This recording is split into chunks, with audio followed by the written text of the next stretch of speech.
Hey folks, it's Gordy Tremolin at Tremolin Motor Sales, and welcome to the second episode of Game Plan 2020. If you remember from our first episode, we talked about your value proposition and what you offer your customers. We talked about a transactional approach versus a relational approach. One of the things I found when I was looking through my materials for this week's episode was this interesting article written in 1996. It talked about CarMax and how it was just coming onto the market, but what it really identified was how much folks and customers do not like a traditional transactional approach. They're searching for someone who can offer a relationship and offer higher value. And that's what we're going to do. Today's episode is really important. It is the first step of several in creating a customer-focused culture in your dealership. Okay? So what we're going to do is we're going to do a role play. And there's a couple important things to understand in the setup. First of all, you, Mr. Dealer, Mr. Chief Executive, you must do this, okay? Because if it comes from anybody else, if you hire a trainer to do it, your employees will walk out of the room and they're going to go, hey, that guy was really cool. I wonder if the boss is going to accept it. This is the beginning of establishing your values and teaching your employees what your values are so that they'll take that on in everything that they do throughout their job, okay? So what we're going to do is we're going to role play, and I want you to watch this. Please feel free to stop the video at any point in time and take notes, because this is something that you need to do. I'm going to try and do it so that you can understand and take the steps to do it. The role play is based upon a banker who cashes a check for a customer. And there's one question that you have to ask your employees when you're doing this. Did I do my job? All right? Now, the setup prior to this, you're going to have your employees in a meeting room or something. You're going to ask them two questions. The first one will be, can anybody tell me about a bad experience they've had any place? Customer service experience. Hands are going to go up all the time. Then turn that question around and ask the second question, can anybody tell me about a just awesome customer experience?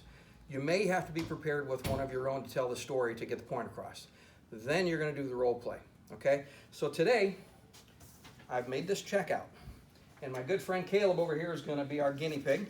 He's going to be a customer. He's going to come up. I'm going to be the bank teller, and I'm going to do my job or not. That's the question your employees need to answer. So, all right. Hi, I'm here to cash the check. Hey, okay. You forgot to endorse it. Right, my bad. There you go. Okay.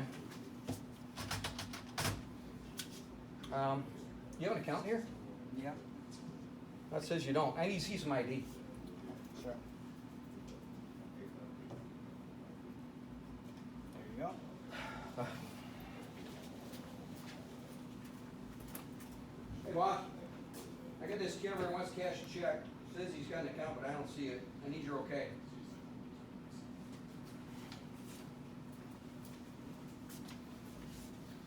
Well, you're lucky.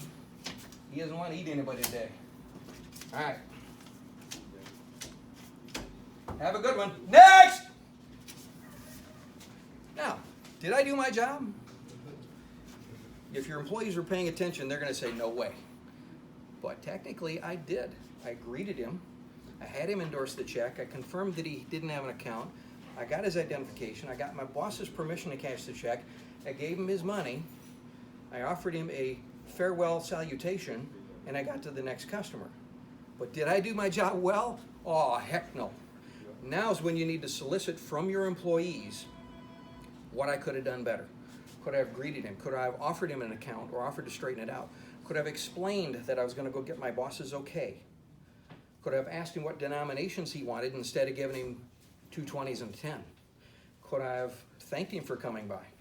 Here's the problem. The banker, that teller, is the frontline person. They're the bank to the average person that walks in the door. And so is your person out on the lot that's washing cars, or the 40-year technician who goes on a test drive with a customer. It's not always the salesperson that gets contact. It could be your office person. That's why your entire team has to be here. Everybody's on the team, and everybody needs to learn this lesson in terms of how to take care of a customer, okay? So that's step number one. It's called the role play. And our next episode, we're going to double down on the role play. We're going to make it real for your people by talking about attitude, but we're not going to tell them about attitude. We're going to have them tell us.